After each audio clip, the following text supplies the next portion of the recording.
Hey there. The holidays are here, so it's good to know Kroger can save you some time with free pickup on all your fresh favorites. Whether your traditions call for a hearty helping of juicy ham, ample apple pie, or Aunt Sue's legendary twice-stuffed stuffing, Kroger has got you covered. So order for free pickup at Kroger.com or the app and get more time to get your holiday on when you grab your groceries curbside. Kroger, fresh for everyone. Free pickup on orders of $35 or more. Restrictions may apply.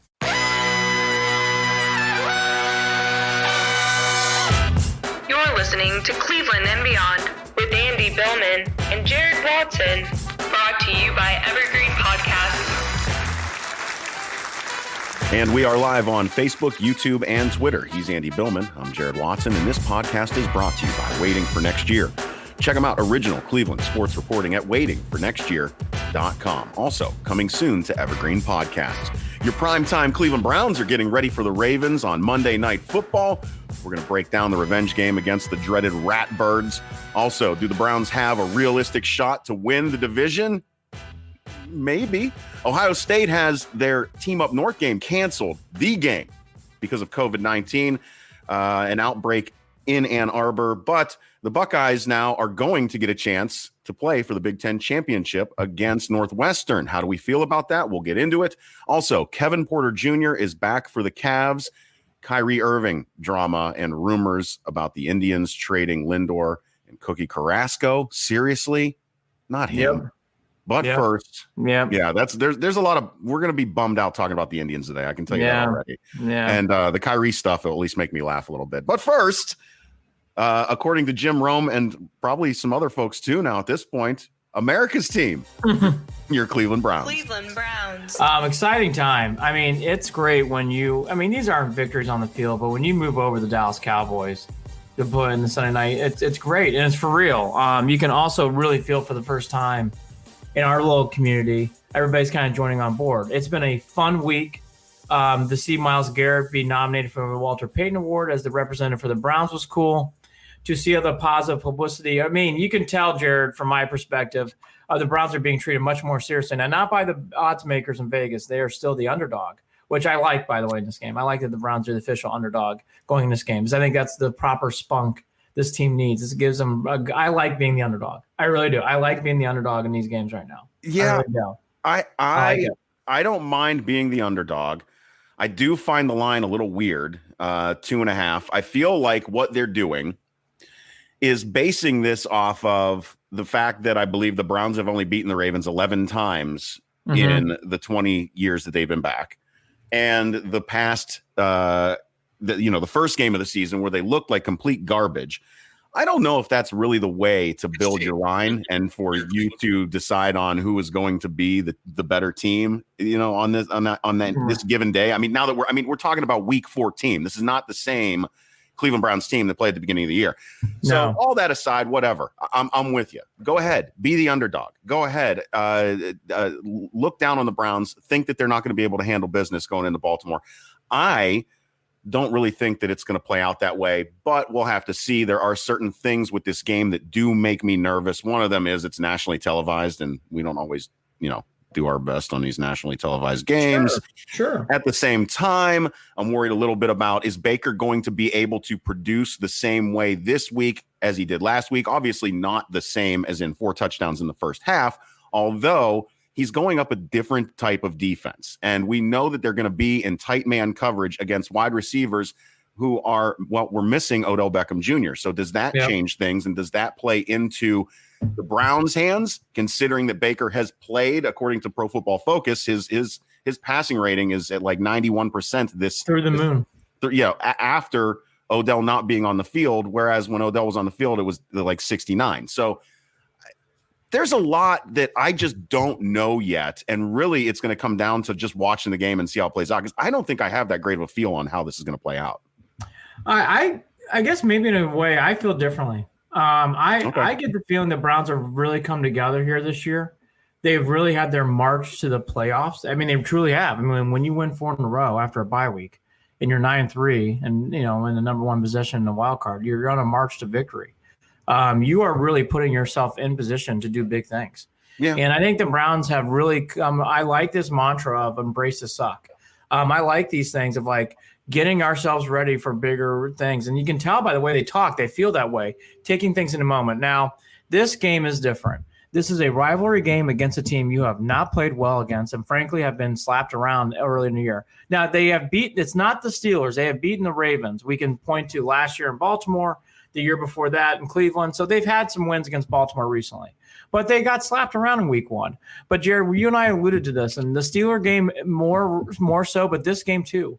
You need to elevate. It's not just a 1-0 week. You need to elevate and play better this week. This is a big game. I think this team is ready for this. I'll kind of show my cards a little bit early. I really think this team has been prepared for this. I like how this team progresses. I like this week how there's a freak injury with Austin Hooper with his neck. It doesn't seem to derail the process of this week. I like that. Denzel Ward not practicing is not a big focus on this game. I like that. This is a team. This team is getting ready for this. I just feel like all these steps have been taken, and when you beat Tennessee on the road, that is a good win.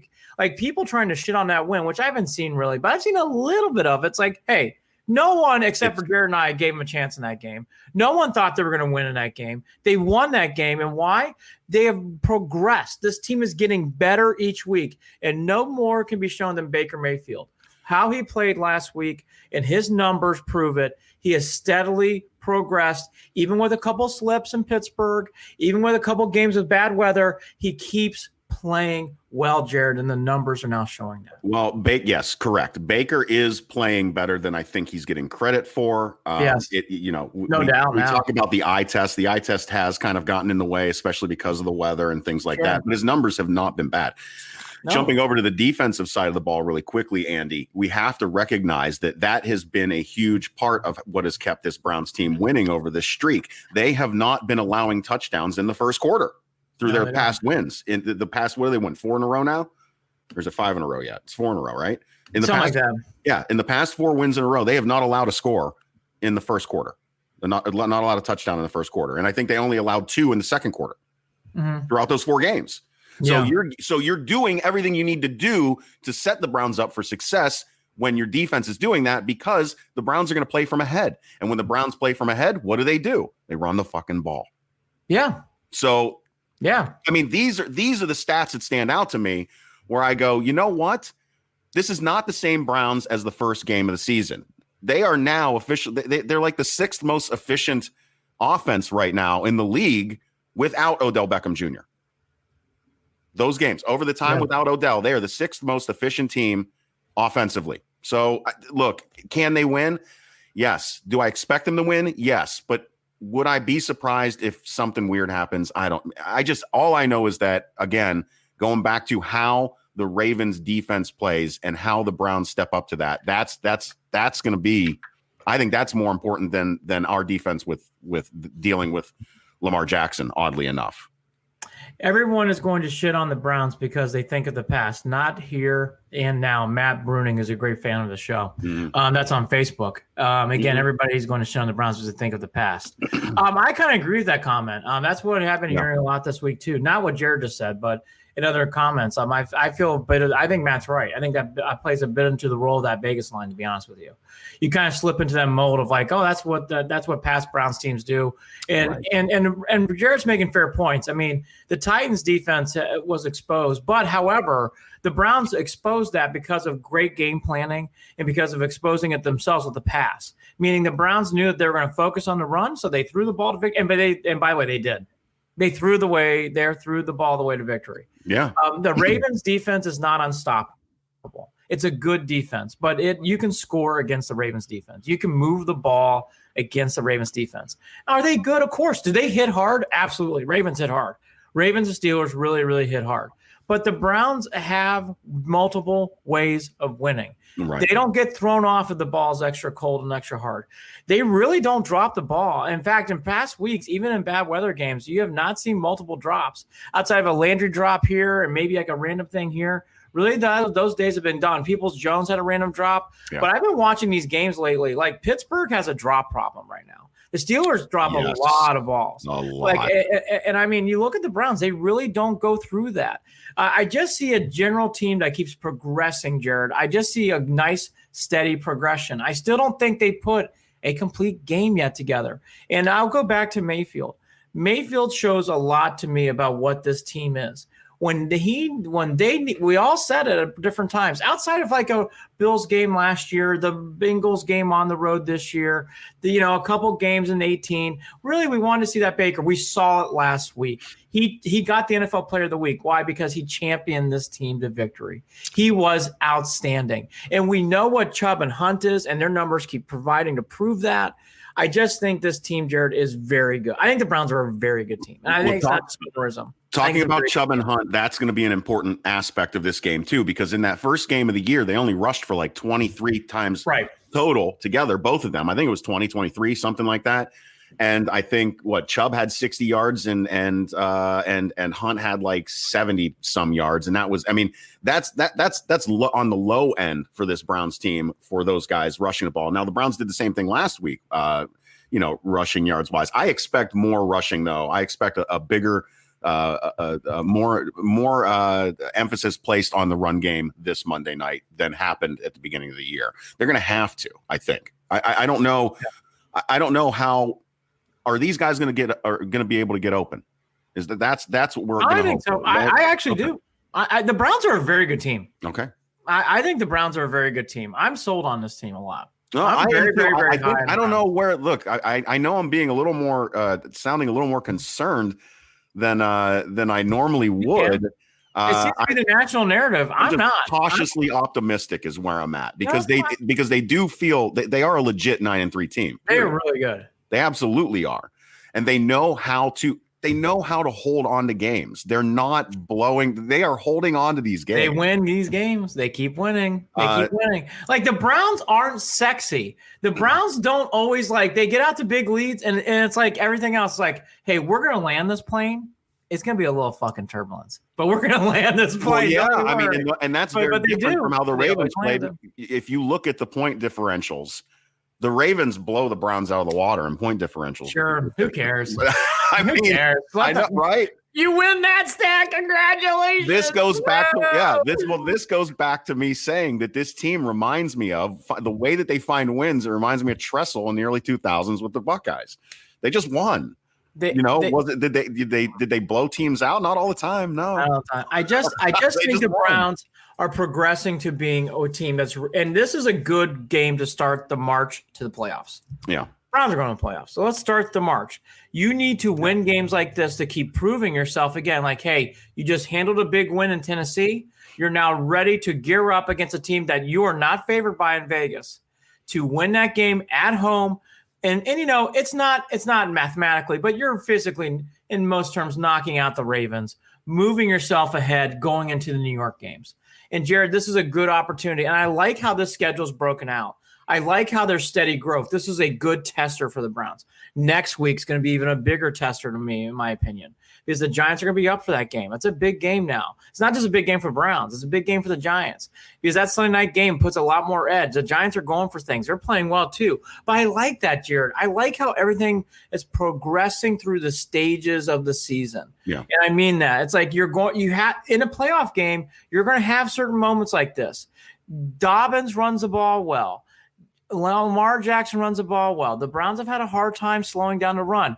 Now they proved themselves against Derrick Henry. They actually stopped him. Yeah. They stopped him. Now, did he get his 60 yards? Sure. But 60 yards, you'll sign him for that any day of the week. Mac Wilson played, I think, the best game of his life. Yeah. So, again, it's one of those things. Now, obviously, Lamar Jackson is different from Derrick Henry. Obviously, Dobbins is different from Derrick Henry. But we saw things last week where it's like, okay, the Browns can do this. Let's do it again. Let's keep this train moving. And by the way, make the Ravens pass. They're only 32nd in the league of passing. For those of you who don't know, there's 32 teams in the league, which means the Ravens are last in passing. Okay? Make the team pass. Make this team pass. Force them to throw the ball. I just think there are things in this game where it's like the Ravens have real deficiencies. The Browns don't. The Ravens can't throw the ball. They have abandoned that. They're back to college Wildcat ball. Yeah, and you really can't judge how they looked against that Dallas defense. Cowboys are awful. They were, awful. They didn't do anything to even have no spy on Lamar, nothing. I mean, it was just up the middle holes all day long. And on the opposite, I mean, it was terrible to watch. And on the opposite side of the ball, Andy Dalton, and we all know Andy Dalton, and the Cowboys missed 3 field goals. Okay. Oh yeah, okay. That was brutal too. I mean, look, the Cowboys.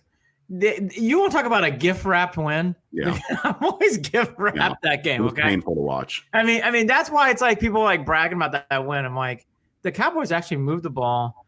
They missed a bunch of field goals, and it's moving the ball with Andy Dalton. Andy, the obnoxiousness that came after that game are people that were seriously running around saying, "Oh, the Ravens can win out and get into the playoffs," and they're acting like that's actually going to happen. By the way, we used to be those fans.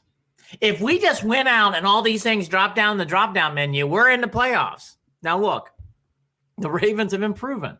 So I get that talk. However, the one warning sign I'll say for us Browns fans, this is why this game's big anyways, but here's a little emphasis big.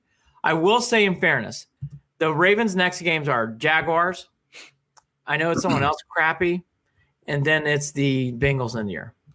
So the Ravens do play light games. Well, let's see here. I know Jaguars is next week for them, and I forget their middle game, but they play the Bengals in the year. The Giants. Giants. Oh, Giants are good. That's good. Right. Yeah, that's good. I mean, that's the thing. That's good. So we'll see. And the Giants. Wait, we play the Giants after this week, correct? It goes Giants for us Sunday night. The Giants get back-to-back weeks with the Browns and Ravens. That's gonna be tough for the Giants. Well, they might be pissed off after a loss against the Browns and take it out on the Ravens. Let's hope that's how that plays out. Let's hope that's how that plays out. I don't know. I don't know. I don't want to jump back on the Giants, but I can't believe you're. I mean, are they really that much of a threat? I don't know. The Giants are playing much better. The Giants are actually – here's why. And again, like the proof is in the pudding, right, with wins. The Browns winning last week in Tennessee has so much merit, Jared. That's not a pushover. Well, that's a team that went to the AFC Championship game. Where did the Giants do last week? They went into Seattle and beat the Seahawks in Seattle and actually at times physically pushed the Seahawks around. That's a great win for the Giants. Well, when you win in Seattle on a Sunday night, not Sunday night, but Sunday late afternoon game, it's a big win. Giants deserve kudos. See, the Giants to me are legitimate. It's like that's a big win. Like the Seattle played hard. They're needing that game because they're in a tight race to make the playoffs. And what happens? The Giants come in there and win in Seattle. That's a big win. Same with the Redskins football team. Washington winning in Pittsburgh. That's a legitimately big win. That's a big one for Washington. That's the game I think that you and I were waiting on all year, a game that exposed Pittsburgh for what they were, which is, I mean, I hate saying it because we always talk about this, a win is a win is a win. But they're not as good, I think, as people think they are. No. Well, I'll say this about the Steelers. I want to get to a bigger point, which I put in the rundown. The Steelers, to me, have an issue that I didn't foresee happening, and thank God we're not cheering for those teams. It would drive me crazy. The Steelers can't catch the ball right now. Yeah. I mean, outside of Claypool, everyone's got the drops. Mm-hmm. I mean, it's eye gouging if you're a Steeler fan because they drop the. I mean, it's like every other pass is dropped. Well, I mean. Hey, we know what that feels like, and they're not getting any sympathy from me. I'll tell you that much. Fuck them. Let the good time. Exactly. To hell with it. Real quickly, because I know this is something I wanted to get to with you. Okay, so the division. Now, here's my one warning, and I'm part of this. The Bills have to beat the Steelers this weekend. They play them on Sunday night. If the Bills win that game, I will say, hey, if the Browns win out, the Browns have to win out. Yep. The Browns win out. Can the Steelers lose in Indy? Oh, yeah, sure. Right. And then you're in play. They're going to beat the Bengals. But, let's just say that they lose to Indy. Okay, I'm listening to these arguments. I can see it. If the Steelers beat Buffalo, Jared, I don't foresee the Steelers losing the division. No, they won't because they have to lose to the Bengals for that to happen. That's my point. There's 6 different scenarios total, and the only one that makes any sense is if they lose to Buffalo, the Bills, and the Colts. Yep. That's it. That's the only scenario and that's the scenario I said, from the get-go of it's in play. It's in play. The Browns winning out is in play. Yes. I watched some of the Cleveland.com, the plain dealer folks doing one of their YouTube videos. I caught that yesterday. And there was a couple of folks saying, you don't actually think 13-3 is in play. Let's be realistic. And they acted like, no, it's not. And I'm just, I think it is in play. I genuinely believe that winning out is in play for this Brown team. It's very much in play. Again, it's another week. I don't think Denzel Ward's going to play. We'll get into his injury in a second. He has to practice all week. I think it would be a pleasant surprise if he plays. That's a key part of this defense. You're missing him again. So the Browns win again. That's going to be now 3 straight weeks without Denzel Ward and 3 straight victories going to New York. Well, that's a big deal. And with Hooper out, you're gonna rely on you're already thin at wide receiver realistically, and you're relying on some tight end play in there, and having Hooper out, you're gonna rely on that rookie, and that might affect things a little bit. But again, it's been next man up. They have played that way. That cliche has actually worked with this team. Stefanski has them ready. They believe. Yeah, I actually they do believe, and I'll go a step further. The Browns are progressing nicely, not luckily. The Browns are actually winning games with moves on the field. He outcoached Vrabel. Stefanski outcoached Vrabel. Made Vrabel look visibly confused. He got him tilted. I mean, he's freaking out. I mean, Nick Chubb and Kareem Hunt, even on not their best day, outplayed Henry. Both of them did. Yep. Okay, they both did. I mean, that's a big deal. That's a big win. These are things like on defense, they made enough plays to win the game. You see Stewart later in that game. Sendejo, I know. I'm going to say it, has actually progressed to the time where he's actually making some plays now on the field. Is he a great player? Oh, hell no. But is he playing better? I got to admit, the last 3 weeks, he has steadily improved. That's what you want to see in players. He's actually improving to the point of going into a playoff run at a time where, as we all know, the secondary is very thin. Harrison's still out. By the way, that's another guy. Harrison started becoming a key part of this defense. He's been out. The Browns are winning despite they're embracing the suck. The Browns are, say it with me, everybody. The Browns are a very good team. The Cleveland Browns are a very good team. This isn't just luck. This isn't just serendipitous. Baker Mayfield's numbers say it all. And there it is. And then let's go through them. He keeps progressing each week. This isn't some sort of bullshit or some sort of way, again, where it's like, the Browns get a wet track, they'll win. No, the Browns can win on a wet track. The Browns can win in sleet. The Browns can win in bad weather. They've done through everything. Yep. When you go to big places, that's what you need, because we all know, especially in football, it literally is week to week. There is no series of games. There isn't a game 5 or a game 6. It's one at a time. It's one and done. The Browns are playing like that. That's what you want to see. Even subtle moves in week 1 saying, Austin Seibert, see ya. Cody Parkey in. That was the right move. They keep making moves on their way to do things that are big things. It's okay. Our last 20 years have fucking blown. It doesn't mean the 2020 Browns blow. In fact, I think they're very good. They're ready for big things. I don't think it's fair anymore to just keep crapping and putting a layer of fog on this team. Baker Mayfield and these boys are ready to go. Landry's ready to go. Hollywood Higgins is ready to go. Peoples-Jones, he might drop a ball, but he'll come back and catch 75-yard touchdown the next play. Harrison Bryant, he's ready to roll. This team is ready to roll, Jared. Myles Garrett. I have so much confidence in these guys. I really do. It reminds me of going into a playoff series with the Indians and their staff. It's like, we got this. We got this. Let's go. Give them the ball. Like, we got this. It's cool. The past handful of weeks, I felt that way, Andy. Yeah, it's like, we got this. Give them the ball. Let them go. And again, you're going to get Harrison back. You're going to get Denzel Ward back. You're going to get Hodge back. There are guys who are coming back. Yeah. So you got this. It's good. It's all good momentum. The Browns are ready for this. This isn't a bunch of first and second year players either. These are third, fourth year players who are ready to win on the big stage. I'm surprised I have to give this Believe Land speech, but it's like, I feel like I needed to today. So I don't think people are giving enough proper respect to the Browns. Well, I mean, just looking at what that last week did was kind of the cherry on top of confirming that this team is legit and for real. Yeah. Looking at Baker's numbers, looking at him jump from you're talking about his passer rating all season. He was sitting around the 20s, right? Now he's at 97.9. He's at 11th in the quarterback rating. Right, 11th now, from sitting in the 20s, jumping up to 11th. By the way, Roethlisberger's 12. So I want to give some proper perspective about what we're talking. That helps you give proper perspective. Roethlisberger's had a nice year. So it just tells you. And again, the Browns haven't had an easy schedule recently. They've played some really, and I mean, in fairness to Baker, look at all that crap he played through and all that weather. And they beat teams that they don't normally beat.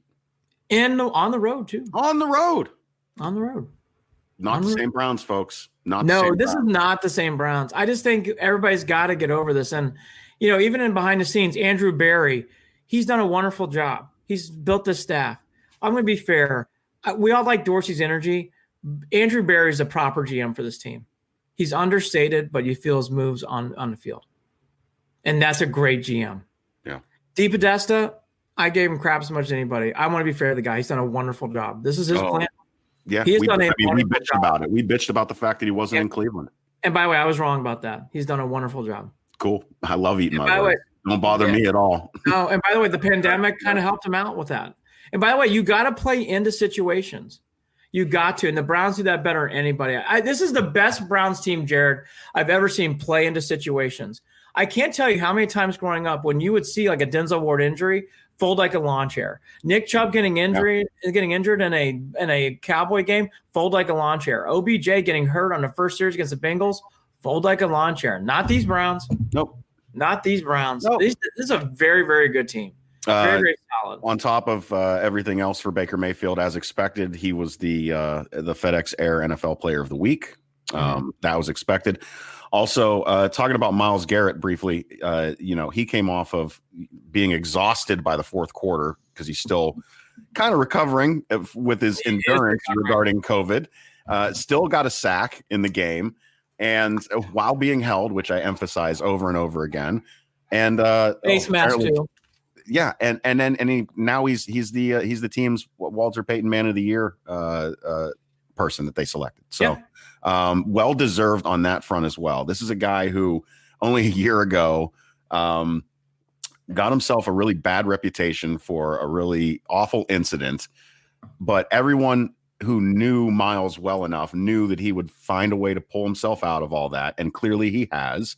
And he is a guy who cares greatly about the community, about others. Philanthropically, he gives and gives and gives. He's great on the field. He's great off the field. So shout out to Myles Garrett. Quote from Garrett, quote, "I've been blessed with great coaches and great teammates who have kind of shared those ideals and have been willing to put up with me and sometimes a little bit of my silence. And I've been trying to speak up more and be better, take on that leadership role on and off the field," end quote. He said some other really genuine things. Myles Garrett is a great Brown, and I love him. Yeah. He is a great representation for the city. He is great. He's a very good man, and he's growing. I'm going to use this as a reference. Myles Garrett and this team is growing, and Myles Garrett's growing as a person. Great man. He was already a good person. He had one really bad Thursday night moment, but he is a good man, and he was properly punished for that, and it is now over. And I think for anybody who's harboring that, it's time to get over it. Time to get over it. And I think his play is this kind of nomination kind of puts that to rest in case you're still feeling that way. I never did this year, but if you did, kind of put that shit to bed. Yeah, obviously. Are you excited about the Giants game on Sunday night? I am. I love this. So we haven't probably hit this, but I love it. I have that instant reaction, PTSD wise, of when the Browns get flexed into a primetime spot where I'm like, oh no, just keep them at 1 o'clock on a Sunday, please. Don't do this. Because of, again, past experiences, all the hype that was around this team last season. Then I realize this ain't the same team. Nope. And this team is ready for prime time. Yes, they are. And they are legitimately worthy of getting flexed into that slot. It made so much sense. I mean, it absolutely made sense. It made so much sense. Nobody wanted to watch that. What was it? Cowboys and who? Niners. No one cares. Cowboys Niners. No one's gonna watch that game. No one's gonna watch that game. Garbage. By the way, the Eagles being in a 4:30 slot again. Sorry, Kaylee, by the way. Yeah, I know.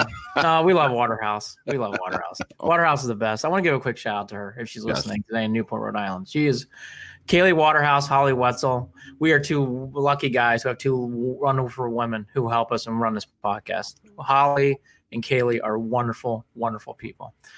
That's the other thing too here, Jared, that like plays a huge, huge role into this team. Like they're ready for prime time. These weren't games that were scheduled back in April. It was scheduled right now. They're ready for this. I just think it plays a bigger thing. I think we hammered the Steeler thing enough. Again, just to repeat, I think the Steelers need to lose to the Bills. If the Steelers lose to the Bills, come talk to us next week on Cleveland and Beyond, and we'll start talking about the possibility.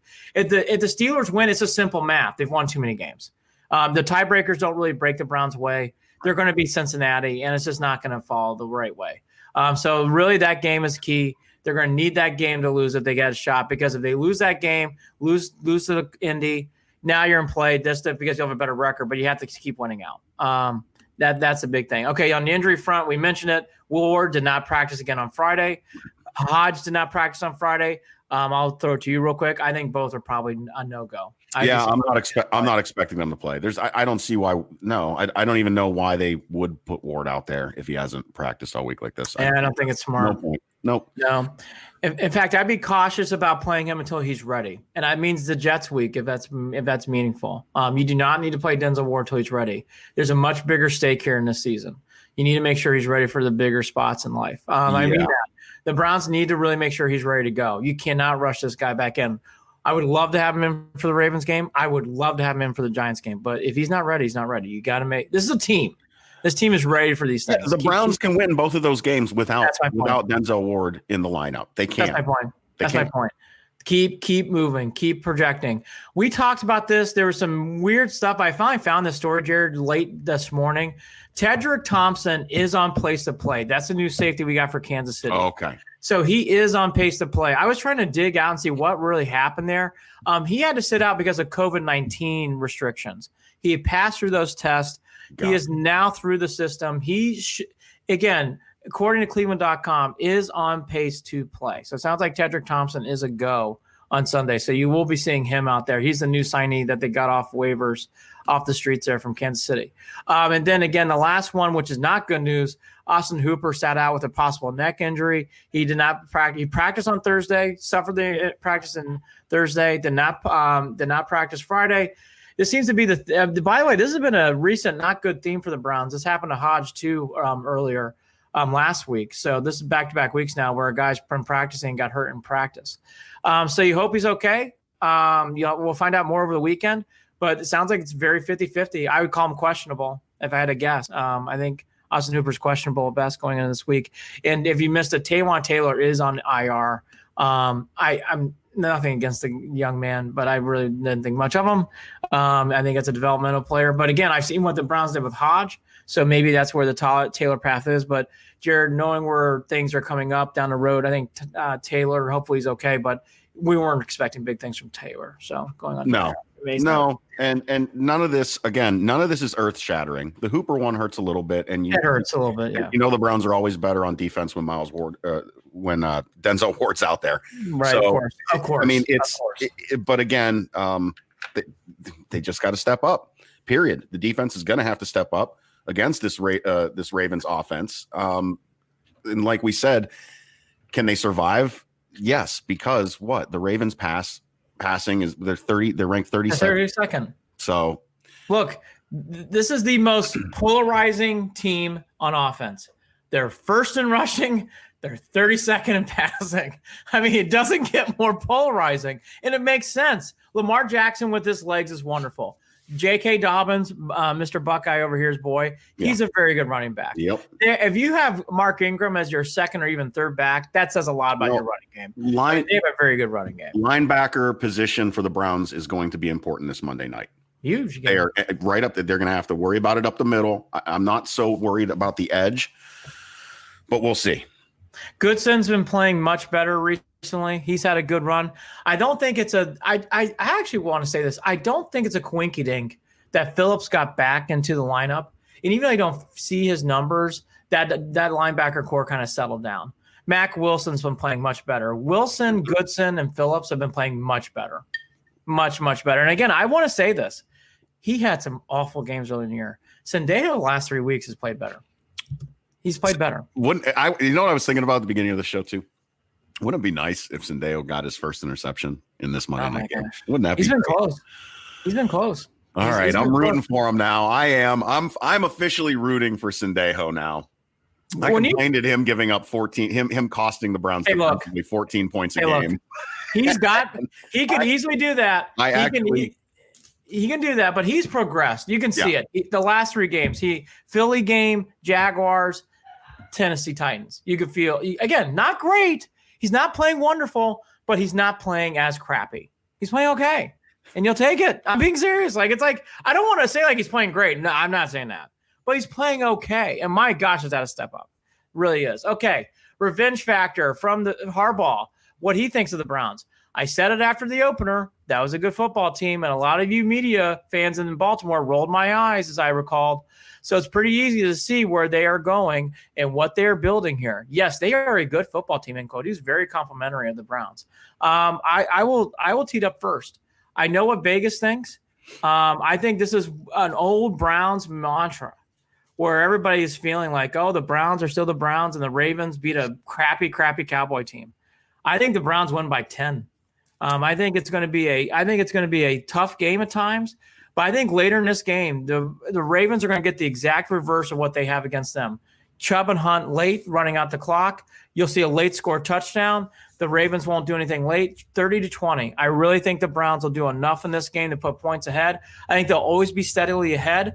Is Lamar Jackson going to have some runs? Yep, he always does. He always has his moments. But the key to this game is I think the Browns will realize, get ahead of the Ravens, make them come back, and you got it. The stats say that. You got it. I think the Browns win 30-20. I'm very close to you on this one. 31-24 Browns. Yep. I do think that they are able to contain the Ravens' rushing attack. I think that, yes, like you said, Lamar will get some runs, but I think that it will not be enough to overcome everything that the Browns will hit them with. I think that there will be some guys that make some plays on defense. There will be nothing better than seeing Myles Garrett getting through and taking down Lamar once, maybe twice. Actually, once would be, I think, good enough in this game, especially at the right time. I do believe the Browns win 31-24. Yep. The big thing that has been brought up, as everybody knows, I mean, Jared's in Youngstown. I'm in Cheshire, Connecticut, but there is a curfew that's been thrown down by the city of Cleveland. And by the governor's office. They are allowing fans to still go to the game on Monday night. I know that's been brought up. I just want to make sure it got announced on Thursday. They're allowed to attend the game, so that's not going to change at all. Curfew's at 10 p.m., but obviously the Monday night game's going to go well until like closer to midnight. But that is still okay with fans in the stands. I'll just bring up one topic real quickly before we get to the rest of the slate real fast, and then we'll get on to the Buckeyes. Jared, I am tempted. I am pausing. I am tempted, and I am debating on getting Steelers tickets. Really? I am. I gotta see how things go. I have a busy work life, but I'm thinking about it. I'm thinking about it. Will do the same, I guess, if you're going. I'm thinking about it. That's all I'm gonna say. I'm thinking about it. I'm thinking about it. I'm not saying I'm going yet. I'm just saying I'm thinking about it. Well, keep me updated on that because I will probably possibly come with you. It's insane. I am a very big COVID guy. I don't go out. I'm throwing caution in the wind with this, so I'm not saying this is the safe thing to do. I don't know. It's in my blood. I kind of want to see this. If this goes away, I think I might go. I want to be there to see it. Yeah. Agree. I kind of want to be there to see it. But I'm going to see. We'll see. Wouldn't it be fun? We might be playing for the division that last game. Again. And there, I think it might be worth the drive to stop in Struthers and keep going on 90. Let's do it. We'll see. We'll see. On the road to 13-3, my friends. That's the COVID Health Express. But I will say, I for the first time a couple nights ago, I started thinking, like, should I go to that game? We'll see. I got family. We got busy lives. We'll see. But I will say it crossed my brain. It crossed my brain. I hadn't even thought about it until you just brought it up now, to be completely honest. So. It crossed my brain. We mentioned Steelers and Bills, huge Sunday night football game for us and for the nation. That's a great game. Steelers and Bills. Bills are really playing well. Real quickly, because I know this will be dabbled. I don't have a real choosing point whether the Browns hold on to the wild card. Titans, Bills, Colts. I think the Colts to me are the clear team. I think Bills and Titans are very good. Those are tough games. The Colts are good, but they don't scare me. The Titans and Bills are very good, though. All I know is that the first playoff game is going to be very difficult, no matter who it is. Well said. Well said. I can't pick one. I think that every one of them, it will be a hell of a game. Yep. By the way, I think the bubble should be in play. I think that'd be smart for everybody's health, and I would, even though that would be a downer, so you don't get any chance to get something close and locals out. All that's gonna be in South or in domes. I do think that's the way to go. I really, really, really, truthfully do. Well, because think about that. I mean, what are we going to be doing? Flexing playoff games? Are we going? For COVID? That's my point. I think you should set up. That's very difficult. Yeah, I don't know. Boy, that's a bummer though to take away home field advantage. That's a huge part of the NFL playoff. You're not gonna have home field advantage anyways. You're really not. Like Pittsburgh. If Pittsburgh has it, I know Kansas City still has fans. Pittsburgh does not allow fans in the stands right now. Right. So I mean, I know. The last time when I went into the city, they were very much on lockdown. It was even the way that you had to eat food outside of the restaurant, if you order a beer, you have to get food. Very much on lockdown in that area in Allegheny County. Yeah. I just think, for what it's worth, I just think playing games in Detroit or Indianapolis, I just don't think it's crazy. Whether you go down south and you go to Arizona or whatever, I just don't think it's crazy. I think it might be the smart move to do. Here are the key games to watch this weekend. You tell me if you agree. Yep. I'm all over Colts and Raiders at 4:05. I'll be watching that game. I got DirecTV, so I can pin that in. That is a big game. Big game for us too. I mean, Colts and Raiders are two teams we're battling with in the playoffs. Keep your eye on the 1:00 game, Chiefs and Dolphins. We do need the Chiefs to win. Need to push back the Dolphins a little bit. So if you're Browns fans, like we all are, 1:00 Chiefs Dolphins, 4:05 you got DirecTV like I do, Colts Raiders. 8:00 on Sunday night, Steelers Bills. I mean, you got three games that really impact the Browns throughout the day. And the Browns, and I honestly haven't looked into this. They can't clinch wild card yet. It would be 2 weeks until they could, I'm guessing, at the soonest. The nice thing about the Browns and why I'm so cocky, and I'll let Jared allude, the Jets game I know is a win. So that's 10. So you got to win one of these three. And for people who are like, why are you so cocky? The Browns are going to win one of these three games. They are. Might win 2 or 3 or all of them. It's in play. I'm telling you, it's in play. This is a good team. Before we get to the Buckeyes, can you believe that this is where we are? Can you believe that this is where we are? Andy, season. I will only say this, and I got mocked at by my good friend. Back in August, I had an epiphany. I'm saying I actually believe in Stefanski, and I like what this guy keeps saying, and I actually think this thing is going through. The only thing about this season that I will say that I applaud is the growth of Baker Mayfield. I kind of saw it. I kind of got derailed from it, and I'm back on it. The growth of Baker Mayfield has been just amazing. And I don't even think I understood how good Stefanski could be. He is a very good coach. Well, it will be fully solidified if they can go in there on Monday night and if Baker can put it together. Yeah. That's it. It's over. We're done with the fucking back and forth on whether this is the next, whether he's the guy. We're done with it after that. No, I think it's all done anyways. To be honest with you, win or lose, I think it's all done anyway. Yeah, even if they did lose, I don't think I'm going to sweat it either. No. The Browns still have pads, my last thought for the Buckeyes. I think it's an important game for the Browns to win, though, and they need to elevate their 1-0 mantra for this game. It's important regarding the further growth of the team. Again, it's important. I think they're ready for this. Because it's a monkey on their back. It is. We will do a bigger preview show on Monday morning on Instagram for our Instagram account, the Official Sports Cleveland page. You can click on the link on our Facebook.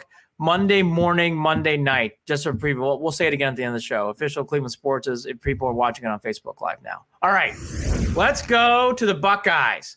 So the Buckeyes get a bye week because of Michigan. We'll talk about that here in the back end because the bigger story is after a meeting on Wednesday, which from what I've been told, this is from Coach Urban Meyer on the podcast, Best Rise of Football. Please listen to a quote. It did not take long and did not take much push, meaning this was an alignment from all teams in the Big Ten. They said, Indiana, take care. You had a nice year. You did lose to Ohio State. Ohio State's in. Northwestern, it's done. We don't care about the 6-game rule anymore. So they move forward. I've been seeing that game is listed as noon now on Saturday of next week. I'll be interested to see that time changes. That sounds like a weird time to me, but that's what they have right now. So it's a noon start, Ohio State playing Northwestern. But they are on their way now.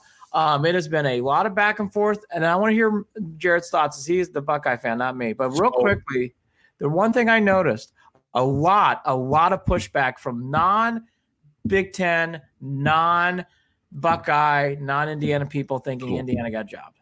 That's Indiana came out with a statement fully acknowledging that they weren't jobbed.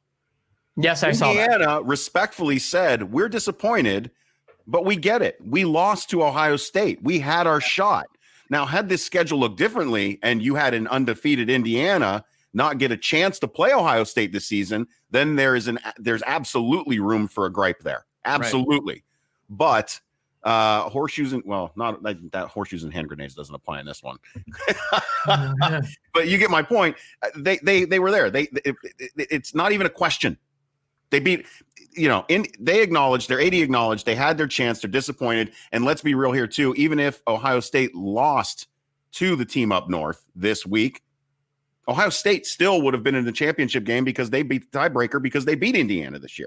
So no matter what, this was going to be the scenario, point blank period. No, it was going to be the scenario. No. So that's part of it. Now that's the in-conference stuff right there, handled, taken care of. And you knew even prior to that week, to this decision, when you were hearing, Wisconsin's AD saying the same thing prior to them even having the conversation, which is Ohio State needs to be in the championship game, period.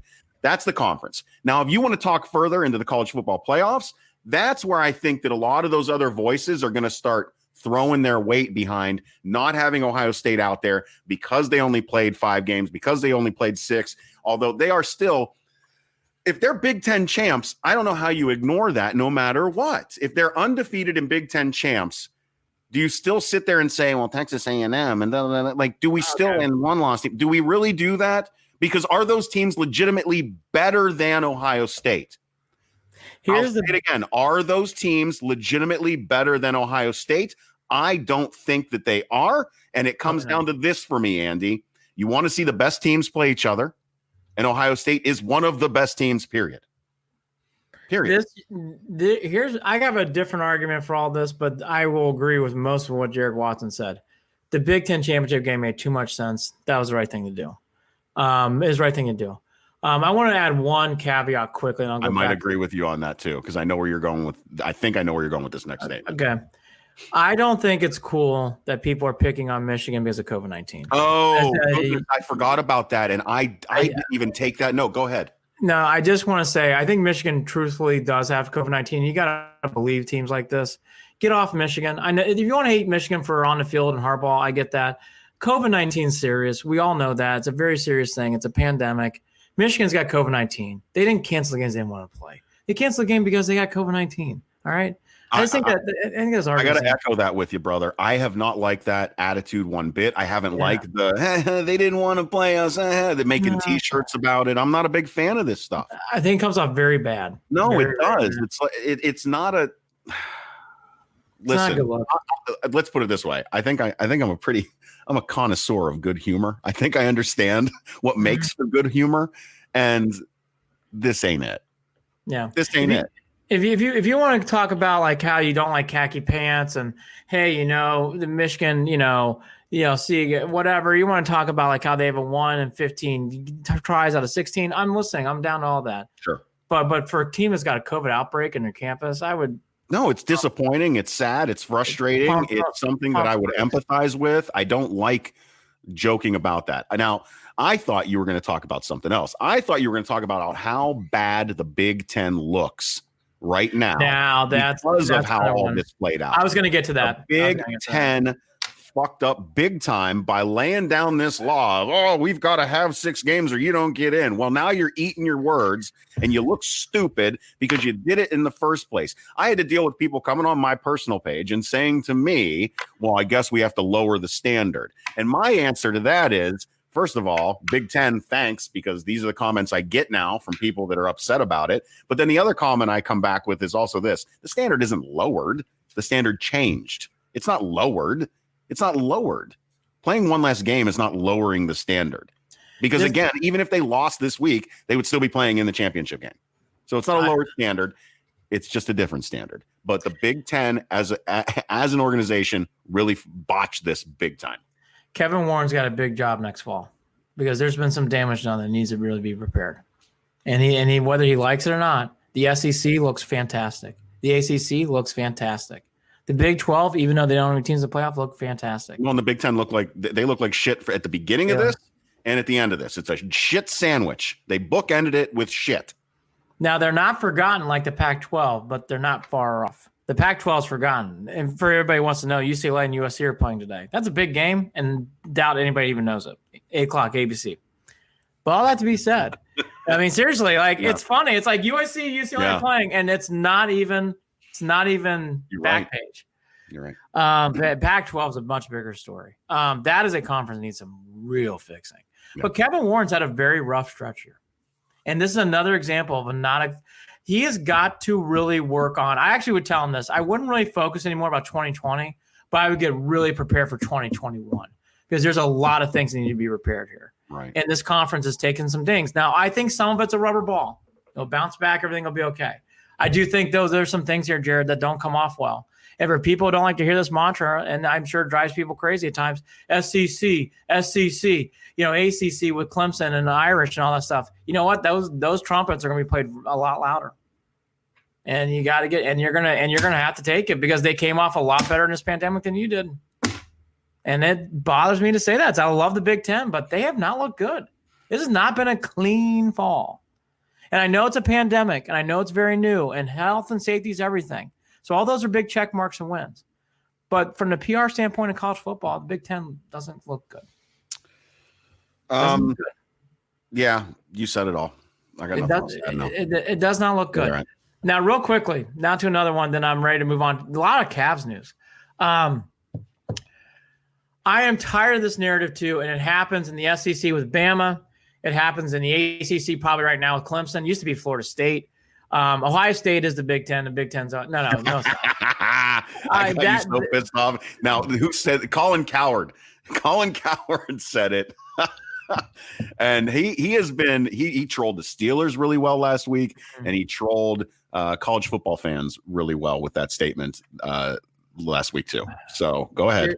There's like the Longhorns and the Big 12 is another one that's always been a debate. Even though Oklahoma's been better, really, a lot of people believe the Longhorns control the purse strings in that conference, which is probably true. I'm just telling you right now, that narrative needs to go away. In the 90s, it was Michigan. In the 80s, it was Michigan. It can turn at any moment. Ask Florida State. When we're doing this, if we were doing this podcast 15 years ago, it'd be like, oh, Florida State's the ACC. Not anymore. Things can change quickly. Now, Ohio State is a wonderful, big-time program. But I will remind people, there was a brief period where it wasn't so good. There was some brief times, even with Cooper and good teams, they couldn't beat Michigan. There were some moments. These things go in cycles. For people who don't remember, Shula actually coached the Bama, the Clemson Tide, and they were not very good at all before Saban got there. These teams and programs go through runs. Just be cautious. You're hot right now. Do you drive things? Sure. Does Ohio State have a wonderful big-time program? Oh, my God. They are a staple. They are a big staple. There's no question. They're one of those 6-7 teams. But they are not the conference, or the conference is not Ohio State. It's more than that. Especially, I'm a big Purdue fan. You can see the flag behind me. And I cheer for Notre Dame. And I'm telling you right now, Michigan's down, but Michigan's a great program. They're just very down right now. Well, I'll be back. All right. I agree with you. But I will say this. Team up north, we need to jump into this real quick then. Yeah, they're down right now. And by giving Harbaugh an extension, they're going to continue to be down. Okay, real quickly. You scratch an itch. The 2021 biggest story is going to be the Michigan Wolverines. That is going to be the biggest story. And now, is this a for better or worse? I think it's murky and bad.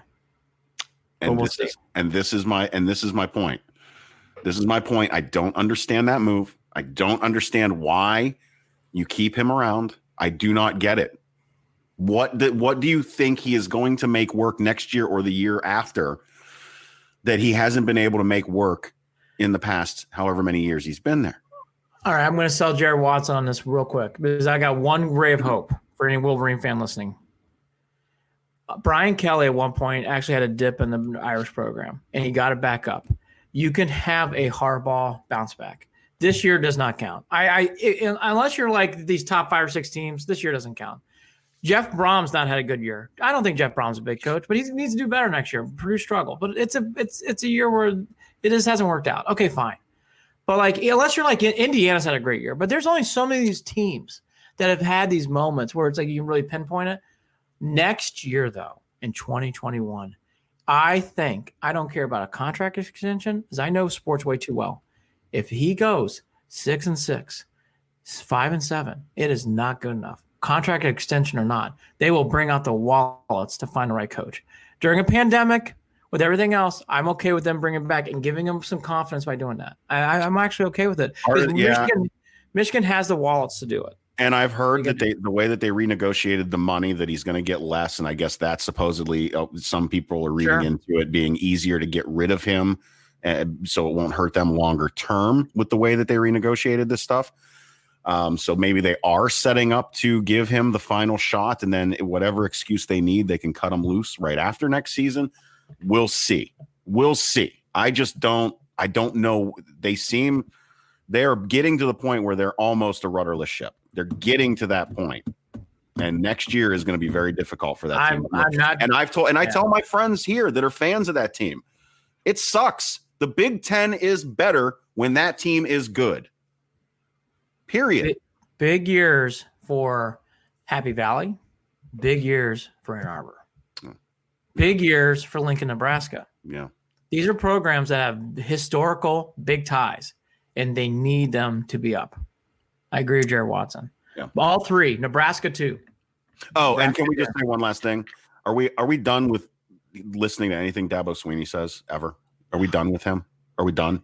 He has taken the mantle as the evil empire. It was the U from the 80s. This is the new U. It's hard to like Clemson right now. Hard. He's not a guy that I hard. No.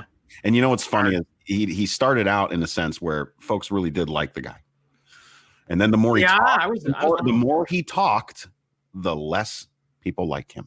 And that's where we're at right now. Dabo Swinney, shut your mouth. Do yourself a favor. He's not going to. No. Speaking of talking, Kyrie Irving decided to talk this week. Let's go to our Cavs. The biggest story for people who are watching on Facebook, Jared Watson's reaction was priceless. Priceless. Real quickly, I want to get to on the court, and then we'll wrap it around LeBron and Kyrie. But let's get to on the court. For people who have missed it, I was reading a lot about the Cavs. We're going to do a bigger Cavs preview on this show, on Set the Edge. I have a lot of opinions about the Cavs I want to get into. It's not going to be drastically left turns or right turns, but I've been reading a lot and getting into what the Cavs have ahead, but we won't get into that today. On the floor, Kevin Porter did come back to training camp this week. I think it was Thursday. Yeah, it was Thursday. He came back. Very still secretive about how that's being handled, and Bickerstaff did that. I don't blame Bickerstaff. Quote, I was never uncomfortable when asked what made him comfortable welcoming back Porter. Quote, we continue to have conversations. He and I have never stopped having dialogue and conversations. I think it was a conversation amongst all of us organizationally, and the decision was made for him to come back and join us, end quote. That was brought to you by Cleveland.com. Chris does a wonderful job of covering that team. Chris Fedor does a wonderful job of covering that team. I would suggest reading him. He's worth the time. Yeah. So all that to be said, Kevin Porter is back. There's still a lot of legal lawsuits and rumors going around about what's happening next with him. He was in court this week for the stuff that happened in Mahoning Valley. I have not seen any new developments on the other accusations. There are accusations. I've not seen anything more on that front. But Kevin Porter Jr. is back, bringing it back to on the floor. He was the one Cav rookie who really played well and showed things. So him being back on the floor is a big thing for the Cavs, and it's a good thing. He's a very talented player. He's very good. He's going to have to grow up really fast. He's going to have to grow up really fast. He's right. He's going to on the court and off the court. Yes. He's going to have to. Tonight's a Cavs first preseason game. If you're wondering why Sexton's not there, he had an ankle injury on Friday's practice, so he'll be held out. I have been reading so far, which is very typical, so this is not surprising, a lot of positivity about Okoro. A lot of people think highly of him, and he's definitely focusing on offense, but people are already blown away, Jared, from his defense. Blown away from his defense. Hey, it's been a long time since I've seen a Cavalier and been blown away by their defense. I said the same thing when I read it. I mean, Delhi, maybe. Yeah. This team. By the way, Delhi's on a 1 year with the Cavs again. 1 year. JaVale McGee is the last guy left. I'm not sure why, but he's not in Cleveland yet. They've really not elaborated why. I don't know if it's a COVID-19 thing or what, but he's the last guy not to arrive. To make it brief, and then we'll do a bigger deep dive into Cavs next week because they're almost a week away from tipping it off. This is not a good team. The biggest thing to me this year, Jared, is the development of Darius Garland. I really, really want to see him take some steps forward. I think Porter's continuing to do what he does. I know what Colin Sexton is. I know what to expect. I'm not – he's a good pro. I'm not expecting more or less than that. But Darius Garland, seeing Okoro play, of course, is key. But I think the growth of Garland, I've been hearing great things about Windler. That's the guy who was injured, didn't even play last year. So we'll see about that. But Jared, I mean, at the end of the day, we'll do more of a deep dive. This is a 10, 11, 12, 13. It's in a 72, 73 season. This is why I'm glad to be in the market so that I don't have to purchase NBA TV this year. Yeah, I will be purchasing, which is a shame, but whatever. It's brutal. It's brutal to do that. Although at the same time, I did it forever with the Browns. So what the hell? The Cavs are definitely in that role right now. I'm not going to give you any hope on winning a lot of games. I don't have it. I like Bickerstaff. I will say that. I like Bickerstaff, but I don't even know what that means right now. I like Beeline last year, and he was awful. So why does Kyrie think that he says things that are smart and they aren't smart? Well, Jared, what do you mean? What did he say? He says things in a way that you can tell he's trying to sound like a caring, empathetic intellectual, but then also like backhanding it with, some hypocrisy in his own words and sounding really stupid. That's the only way. He sounds stupid. I'm really tired of there's a lot of people listen to Kyrie, and I don't know why. I don't know why either. He's weird. He's weird. He says weird shit. He tries to sound smart, but doesn't sound smart. And I don't mean to be mean about that, but that's the easiest way that He was mean this week, though. But Kyrie was mean. It's the only way I can explain it. He says some weird shit. No, he was mean twice this week. Let's get to the second comment first. For people who missed it, Kyrie decided not to do any media this week, which, by the way, I want to get this out of the way. The NBA pays players to do media, okay? That's part of this whole agreement that's been done years and years and years ago. Part of the obligation, especially this league, is to do media. So people are like, he doesn't have to do that. No, it's actually not fucking true. The reason why the NBA gets as much money in is they give access to the players.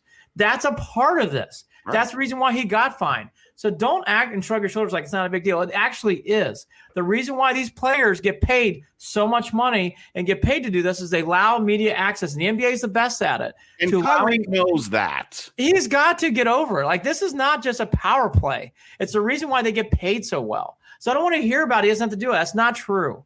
And yes, we're part of the media, but that's not true. Sorry. Just want to get that out of the way first. I hate that statement. The other one here too is he didn't go to a press conference. He did a media press release kind of ? Which was by the way, had a fucking typo in it, Andy. I mean, you just take it and you throw it away. And so then he had a fucking typo in it. It was like an Instagram meme quote thing. It was bullshit. It was bad. It was an unrelated quote from was it? I don't remember if it was it Malcolm X? and then mashed it with his own quote or something. It was just not. It was not smart. It sounded ridiculous. It didn't make sense, and then it was just mean. Oh, he's mean. I mean, look, here's what he says. I do not talk to pawns. My attention is worth more. Speaking about the media. That's bullshit. Step up. Talk. You're not above anybody. No, you're not. And that shit is obnoxious because before that, he started to come out as a holier than thou. I pray we utilize the fine money for marginalized communities. Like the NBA works its ass off for social justice. They are the best. Right. That league does it bar none better than any other league. Yep. And you're going to say some dumb shit like that. I don't look. I can't stand. I'm finally at the point. I can't stand Kyrie. I don't want his jersey in the rafters in Cleveland. He's not going to come anywhere. Well, we're going to get to that now. So for people who missed it, Kevin Love, what he said was mean. That was not cool. That was mean. Yeah. And it puts everybody in an awkward position. I'm glad I'm not a Nets fan. I wouldn't put up with that crap forever. Weird. He's a weird guy. Durant, so that's why they're together, and they're weird together. Go be weird together. Yeah, well, welcome to the weirdness. Kevin Love, quote, calling anybody a pawn is a sure sign of disrespect. I am not a divisive in person, end quote. And Love had some very loving things to say about Kyrie at the end, but he goes, look, you heard it. It's not a good thing he said. You can't say that. No. And he gave a lot of respect and love to everybody. Like, look, again, especially during a pandemic, everybody's just trying to help each other out here.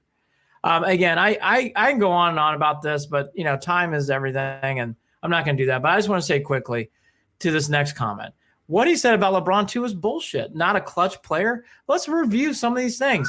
Before the decision, LeBron hit a huge shot against Orlando in the Eastern Conference Finals to win the game. If for people who forget, in 2015, with the Cavs struggling in Chicago, LeBron, big shot in the corner in Chicago to win the game. 2017 against the Raptors, off the glass, bang, LeBron in game, I think it was game three, they win that game. LeBron has hit clutch shots, okay? Clutch shots, okay? Kyrie Irving hit the biggest clutch shot in 50 years in this town. We all know it, okay? And I want Kyrie to, at some point, get through this and I want him to come back. I want him to be a part of this. But my God, Jared, I mean, it's enough. And I was proud of LeBron. I was happy for LeBron. He said it hurt. And I'm glad he was very honest about it. And I'm glad he was very raw about it. I won't read the comments again because you can find them.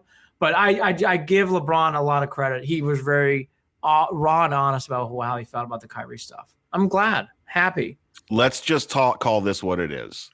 This is a young man who is butthurt because he's tired of hearing blocked by James. Yeah. Well, you know what? The more he talks and the more he does shit like this, the more that I only focus on and care about blocked by James. We all do now. Period. We all do now. Look, there's a reunion that's going to come up in, 2026. I hope Kyrie's there. Doubtful. It's going to be like... it's going to take a long time to mend that fence. It's going to be like the original mom on Fresh Prince of Bel-Air and their reunion. It'll take a long time to mend that fence. Bad blood. So that's the Cavs. Sexton's out tonight. Porter's back practicing. More on the Cavs next week. All right, let's wrap up on the Indians, which is ugh. All right, so the Indians. Can we? I can't wait. Let's do it. Oh, my gosh. I'd love to wrap up on Purdue basketball, but sadly they don't play in Cleveland. They're much more exciting than what's going on with the Indians right now. The latest thing I read, let's go through the list, by the way. So there's been a lot of players who have left. I thought this was really good of Paul Hoynes. This is from Cleveland.com. Ready? Here we go. Sandy Leon, Oliver Perez, Cesar Hernandez. Boy, that's gonna be a big loss on having Cesar. Santana, Los. So they did a nice thing for Los this week. Mike Freeman. Boy, Mike Freeman's gone. Dwayne DeShields, Naquin. Those are all gone. All those veterans will not be back next year. That's quite a bit of turnover. And then they did the Jeffrey Rodriguez thing, which Hoynesy kind of agrees with me. I'm still not quite sure I understand why they did that. But okay. So maybe Rodriguez comes back. We'll have to see and find out. But there's a lot of guys. I mean, those are some big, big things. And then Hoynesy wrote in the Cleveland.com article, obviously Lindor. But I guess now there's some things that maybe come up about Carlos Carrasco being traded. Oh, Jared, I can't do this. Why? Outside of money. Andy, we're talking about, we talked about it before we started, $40 million team. And what a complete I just think it feels icky to even be talking about getting rid of Carlos Carrasco. If the Indians trade Carlos Carrasco, it is hard to get fired up. It's over. Oh my gosh, it's gonna be hard. I don't understand why. I don't know. Money. That's it. By the way, there's nothing else to say. He wants to be in Cleveland. It's an expensive contract, sure, but it's not unaffordable. It's very affordable. When their fucking payroll's at the bottom of the league anyways already. Come on now. It's interesting. We've talked about pandemic effects. The Indians clearly have been affected by the pandemic more than the other two. More than we realize, I guess. Yeah. More than we knew. I think we need to start talking about that with the Indians. That's scary. And we still don't know what the team name stuff is going on. The Indians right now feel like a very, very murky, wandering the world fog. Well, you know what should help is if Jensen Lewis sits down with ownership and they talk about it on TV. It's helped in the past. I just think this team needs to really get their shit together because I think there's understanding if you have money crunches, we all go through them. Organizations are allowed to go through them. Listen, but you cannot trade Carlos Carrasco and then pump the flag of excitement. Enjoy him while he's here, Andy. Do you want to do that, Reed? Because I can't. I don't have the energy to do that today. I don't know. That is such a fucking dumb statement at a fucking Cleveland Sports Award show. After you printed the said comments multiple times in print. Love the Dolans, but god damn, shut up. We get it. You don't want him here. We're good. Good news. He's not going to be here. This stuff taints the things that I was looking forward to. Like I'm looking forward to watching Bobby Bradley step up and play first base. I was looking forward to this starting pitching rotation. The Padres' young excitement of players. Josh Nader. Well, I wanted to see Naylor.